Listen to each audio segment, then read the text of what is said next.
Sir మా ఇంట్లో నుండి మోసుకొచ్చినారు సార్. మన గవర్నమెంట్ స్టాఫ్లు మంచి దగ్గరుండి పని చేసిపోయినారు సార్. మన గవర్నమెంట్ మనకు అన్ని విధాలుగా బాగా సపోర్ట్ గా ఉంది. అన్నపడి ఉంది. మురళీ నాయక్ డాడీ నీవేనా అంటే అవును సార్ నేనే.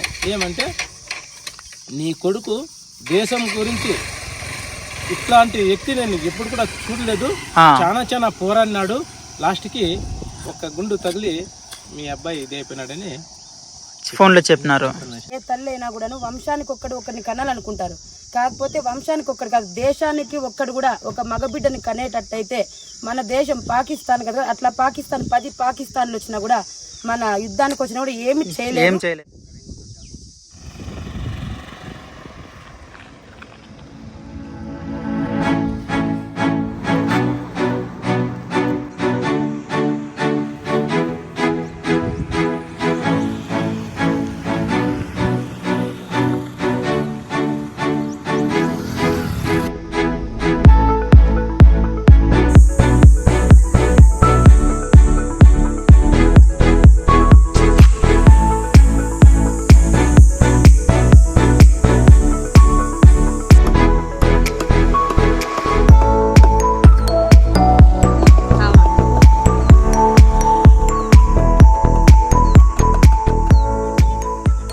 సో ప్రజెంట్ వచ్చేసరికి నేను సత్యసాయి జిల్లా గోరంట్ల మండలం కల్లితాండ అని ఒక చిన్న గ్రామానికి అయితే వచ్చాను. ఈ గ్రామంలోనే మన జవాన్ మురళీ నాయక్ గారు అయితే జన్మించారు. సో వాళ్ళ అమ్మగారి పేరు వచ్చేసరికి జ్యోతిబాయి, వాళ్ళ నాన్నగారి పేరు వచ్చేసరికి శ్రీరామ్ నాయక్ అనమాట. సో అన్నయ్య వచ్చేసరికి ఇంత చిన్న ఊర్లో పుట్టేసి ఆర్మీకి అయితే సెలెక్ట్ అయిపోయారు. 2022లో అగ్నిపాత్ స్కీమ్ ద్వారా అయితే స్పెషల్ స్కీమ్ ద్వారా అయితే వెళ్ళిపోయారు అనమాట. సో అన్నయ్య వచ్చేసరికి ఈ ఊర్లో చాలా చాలా చాలా చాలా జ్ఞాపకాలు అయితే ఉన్నాయి. అన్నయ్య గురించి ప్రతి ఒక్కరు కూడా చాలా చాలా గొప్పగా చెప్పుకుంటున్నారు. ఒక చిన్న గ్రామం, మా ఊరి పేరు కూడా మ్యాప్లో కూడా కనపడుతుంది, అంత చిన్న గ్రామం. అలాంటిది ఈరోజు మురళీ నాయక్ వల్ల మా ఊరి పేరు దేశం మొత్తం కూడా వినబడుతుంది. సో మాకైతే చాలా గర్వంగా ఉంది. ఈ ఊరిలో మురళీ నాయక్ పుట్టడం మా అదృష్టం అని చెప్పి చాలామంది చాలా గొప్పగా చెప్పుకుంటున్నారు. మురళీ అన్న బెటాలియన్ వచ్చేసరికి 851 light regiment northern command, posting వచ్చేసరికి ఉరి సెక్టారు జమ్మూ కాశ్మీర్. వాళ్ళ ఇంట్లో వాళ్ళైతే చాలా చాలా గర్వంగా ఫీల్ అవుతున్నారు. కల్లుతాండ అనేది ఒక చిన్న గ్రామం. ఈరోజు మా గ్రామాన్ని మా మురళీ నాయక్ దేశం అంతా కూడా తెలియజేశాడనమాట. మా గ్రామం గురించి ఈరోజు అందరూ మాట్లాడుకుంటున్నారు. ఇది మాకెంతో గర్వకారణంగా ఉందని చెప్పేసి వాళ్ళ నాన్న చాలా గర్వంగా, వాళ్ళ మామయ్యలు, వాళ్ళ అమ్మ వాళ్ళు, వాళ్ళ చుట్టాలందరూ చాలా గర్వంగా చెప్పుకున్నారు. అయితే మురళీ అన్న 10th క్లాస్ అయిపోయిన తర్వాత కూడా ఆర్మీకి వెళ్ళాలని చెప్పి చాలా పట్టుబట్టాడంట. సో ఆ తర్వాత ఆయనకి వేరే వేరే జాబ్లు వచ్చినా సరే ఏమి నేను చేయను, ఆర్మీ వస్తే ఆర్మీకి వెళ్తాను, లేదంటే నేను ఏ పని చేయను అని చెప్పి చాలా పట్టుబట్టేసి ప్రతిరోజు ఆర్మీకి సంబంధించి అన్ని డీటెయిల్స్ తెలుసుకుంటూ, ఆర్మీకి ఎలాంటి ఎక్సర్సైజ్ చేయాలి, ఎలాంటి ఫిట్నెస్ వర్కౌట్లు చేయాలి అన్నీ తెలుసుకొని ప్రతిరోజు ఎర్లీ మార్నింగ్ 5 గంటలు లేచేసి ఈ ఊరు మొత్తం రన్నింగ్ చేస్తూ ఉంటారనమాట. సో మొత్తానికైతే వాళ్ళ ఊరిలో చాలామంది అడిగేవంట, ఏంట్రా పొద్దున లేచి రన్నింగ్ చేస్తున్నావు, పొద్దున ఉరుకుతున్నావు ఏంటంటే, మీకు తెలియదు నేను ఆర్మీకి వెళ్ళాలి, ఆర్మీ కోసమే నేను ప్రిపేర్ అవుతున్నానని చెప్పి చాలా గట్టిగా పట్టుబట్టి చెప్పాడు అనమాట. సో మొత్తానికైతే ఆర్మీ జాబ్ అయితే సంపాదించుకున్నాడు. ఈ వీడియో చూస్తున్న ప్రతి ఒక్కరు వీడియోకి ఒక లైక్ చేయండి. మీరు చేసే ప్రతి లైక్ వల్ల ఈ వీడియో ఇంకొకరు చేరుతుందనమాట. సో ప్రతి ఒక్కరు మన దేశం కోసం ప్రాణాలు అర్పించిన జవాన్ల గురించి తెలుసుకోవాలి, వాళ్ళ బయోగ్రఫీ ఏంటి, వాళ్ళు ఎలాంటి ఊరు నుంచి వచ్చి జవాన్లు అయ్యారని చెప్పేసి ప్రతి ఒక్కరు తెలుసుకోవాలి. ఓకే, ప్రతి ఒక్కరు వీడియోకి ఒక లైక్ చేసి సబ్స్క్రైబ్ చేసుకోండి. ఇక వీడియోలోకి వెళ్ళిపోదాము.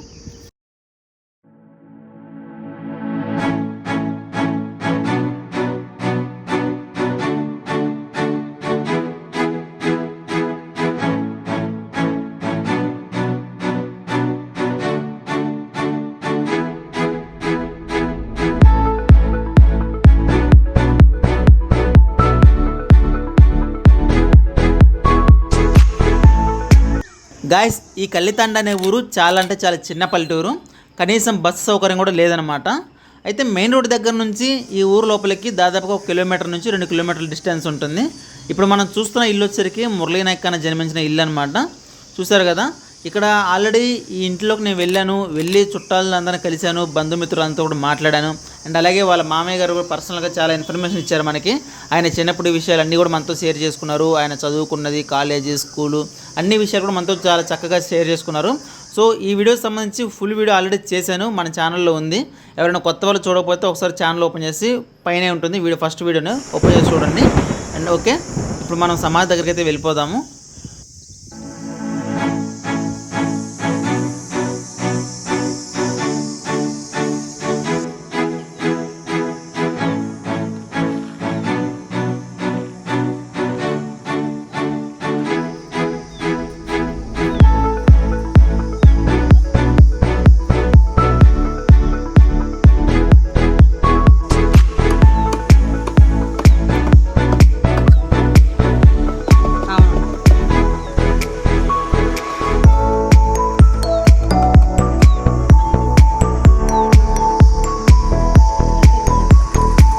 మేడం మీరు ఈ ఊరు వాళ్ళేనా మేడం? గోరంట్ల గోరంట్ల నుంచి వచ్చారా? నేను రెడ్ క్రాస్ సొసైటీలో మన జిల్లాకి మెంబర్గా ఉన్నాను. ఓకే. అయితే ఇక్కడ మురళీ నాయక్ మన జిల్లా నుండి చిన్న వయసులోనే మిలిటరీకి సెలెక్ట్ అయ్యి పాకిస్తాన్తో జరిగిన వార్లో చనిపోవడం అనేది చాలా బాధాకరము. అందులోనూ వాళ్ళ తల్లిదండ్రులకి ఒకే ఒక కొడుకు. అవును, ఒక్కగానొక్క కొడుకు అన్నారు. పాపం వాళ్ళు బాగా ఏడుస్తున్నారు. ఎంత కడుపుకోత ఉన్నా దేశానికి ఇంత అపురూపమైన కొడుకుని ఇవ్వడం వాళ్ళ అదృష్టము. దీన్ని గర్వకారణంగా చెప్పుకుంటున్నాము.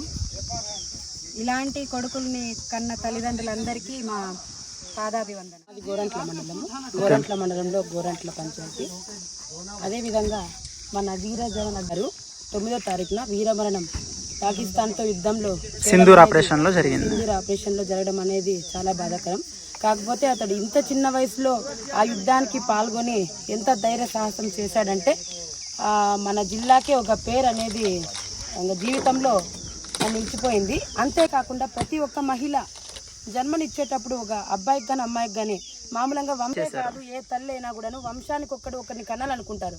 కాకపోతే వంశానికి ఒక్కడు కాదు, దేశానికి ఒక్కడు కూడా ఒక మగబిడ్డని కనేటట్టయితే మన దేశం పాకిస్తాన్ కదా, అట్లా పాకిస్తాన్ 10 పాకిస్తాన్లు వచ్చినా కూడా మన యుద్ధానికి వచ్చినా కూడా ఏమి చేయలేరు. కాబట్టి ప్రతి ఒక్క మహిళ ప్రతి ఒక్క కుటుంబంలోనూ మన వంశానికి ఎట్లా ఒక అబ్బాయి ఉండాలనుకుంటారు, అట్లా దేశానికి ఒక అబ్బాయి ఇవ్వాలనుకుంటే ఇంకా అట్లా మన పాకిస్తాన్ కాదు ఏ దేశం వచ్చినా సరే ఈజీగా వీరమరణం ఎవరు పొందరు అనే ఉద్దేశంతో ఈ రోజు ఇక్కడికి రావడం జరిగింది. ఈ విషయం అయితే చాలా బాధాకరం. ఇటువంటి తల్లి తండ్రికి బాధ కలిగినట్టు ఇంకా ముందు కూడా ఎవరికి ఇంత బాధ రాకూడదు. మేము కూడా ఎంతో ఇంతకుముందు మార్కెట్లో వర్క్ చేసేదాన్ని.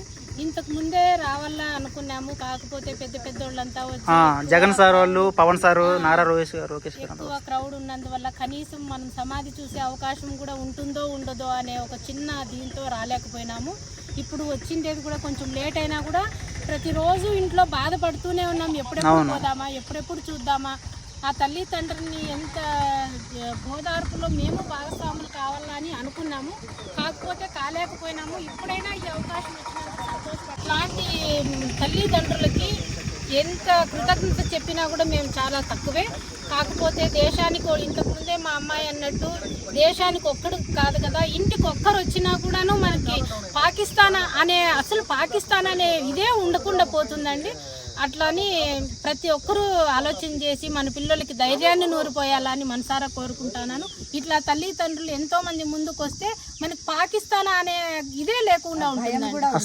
అసలు ఒక మా ఆలోచనకు రాదు అసలు పాకిస్తాన్ అనేది ఒక దేశం అని. కానీ అదే పాకిస్తాన్ కాదు ఇంకే దేశాలైనా సరే ముందుకు రావాలన్నా సరే భయపడుతుంటారు. వాళ్ళు మామూలు కాదు, ఇంటికి ఒక కొడుకునిచ్చి రెడీగా ఉన్నారు, ఎప్పుడంటే అప్పుడు మన మీదకి వచ్చేసి కొట్టేస్తారని చెప్పేసి వాళ్ళు భయపడతారు. మగపిల్లలు చిన్న అబ్బాయి అయితే ఆర్మీకి అంతా ట్రైనింగ్ అంతా పంపించినాను. లాస్ట్ మూమెంట్ లో హైట్ లో కొంచెం తగ్గిపోయినాడండి. లేకుంటే ఈ రోజుల్లో నా కొడుకు కూడా యుద్ధంలో సింధూర్ యుద్ధంలో దీంట్లో ఉండేవారు. అది కొంచెం మిస్ అయింది అని నేను చాలా బాధాకరమైంది. హైట్ లో మాత్రం 0.5 లో వెళ్ళిపోయినారు. అయ్యో, జస్ట్ మిస్ అయిపోయింది. అది చాలా బాధాకరంగా. అవునవును, అన్ని సెలక్షన్లు అయిపోయాయి, హైట్ దగ్గర చాలా బాధ. ఈ సమయంలో యువత కూడా ముందరికి వస్తే చాలా పెద్ద హెల్ప్ అవుతుంది మనకు. అవునండి, అందరూ ఆ దిశగా ఆలోచించాలని మరీ కోరుకుంటున్నాం. మా అబ్బాయికి మామూలంగా జైల్లో జనరల్ గా వచ్చింది, జైలర్ గా వచ్చింటే అమ్మ జైలర్ గా పోతే నేను అటెండ్ కాను, దానికి అటెండ్ అయితే దీనికి పోకుండా అవుతానని అసలు ఇంటికి వచ్చిండే కార్పొరేట్ లెటర్ కూడా పక్కన పెట్టేసి నా కొడుకు ఇవి ట్రైనింగ్ అయ్యి ఇదైనాడు ఆర్మీ కోసం. ఓకే, థ్యాంక్ యూ మేడం అందరికి. ఇప్పుడు 26 ఏళ్ళు మా అబ్బాయికి. సింధూర్లో 20 వద్దురా అన్న మాట కాలో పడేది తక్కువైంది మాకు. ఇంత అదృష్టం ఎవరికి రావాలన్నా, ఇంత అదృష్టం వాళ్ళంటే చెప్పకూడదు. అకస్మాత్తుగా ఏమన్నాయి, ఇప్పుడు నాకు 5 మంది అన్నయ్యలనా, 5 మంది అన్నయ్యల్లో 4 అన్నయ్యలు చనిపోయినారనా, ఎవరికి గుర్తింపు లేదే. ఒక అన్నయ్య ఉన్నాడు కానీ ఆ అమ్మ కోతను మనం తెప్పిలేము. కానీ ఈ మాట చెప్పండి, మనం పోయి ఎవరు కలిసే వాళ్ళు వాళ్ళే వచ్చి మనతో కలుస్తా అన్నారంటే అబ్బా హ్యాండ్స్ అప్ చెప్పాలన్నా. ముఖ్యమంత్రులు వస్తున్నారు, ఉప ముఖ్యమంత్రులు వస్తున్నారు మన ఊరికి, మన పిల్లోడు ఇలా జరిగిపోయింది చెప్పేసి చాలా గర్వకారణం ఇది అసలు చాలా మనకి ఏమంటే ఉండేది కొడుకు అంతే. అది ఇది మనం చెప్తాను కదా, ఒక అకస్మాత్తు చనిపోయినా కూడా మనం ఏం చేయలేము. ఎంతమంది ఉన్నారు నా ఇప్పుడు తల్లిదండ్రులకు చూడకుండా బాగా పెట్టి పోషించే వాళ్ళు ఉన్నా కూడాను దేవుడు ఎప్పుడు రమ్మంటే అప్పుడు వెళ్ళిపోలేం. కానీ ఈ పేరు తెచ్చిపోయినాడంటే అబ్బా ఆ తల్లిదండ్రికి ఇంకెంత అదృష్టం అన్నా. అది ఒకడే కొడుకు, ఇంత అదృష్టం రాదన్నా. దీంట్లో 14 మందిని ఇది చేసి చేసినాడంటే ఆ పిల్లోడికి ఎంత ధైర్యం ఉంటే అంత ఇచ్చేసి 12 మందికి వేసేసినాడు. ఆయన వెనకాల వచ్చిన వాడు కూడా నిలిపిందిలే. మా కాలతో అంత ప్రాణం పోయినా కూడా లేక వాడు కూడా ఇచ్చి పెట్టిందిలే, వాడు కూడా వేసేసినాడు. అలా గాయాలైనా మొగానికి ఏమైనా వెనక బాంబు వేసినారు. బ్యాక్ సైడ్ నుంచి పడితేనే బాంబు ఎప్పుడు వేసినారు మొచ్చు లేకుండా పడిపోయారు. స్పృహ తప్పిపోయినాడు, స్పృహ తప్పిపోయినాడు, అంటించేసి వచ్చేసాడు. ఇంత కాతం ఎగరుతాడు.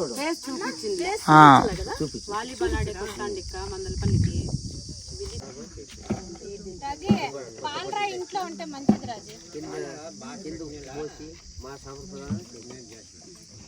కెమికల్స్ అంటే బాడీకి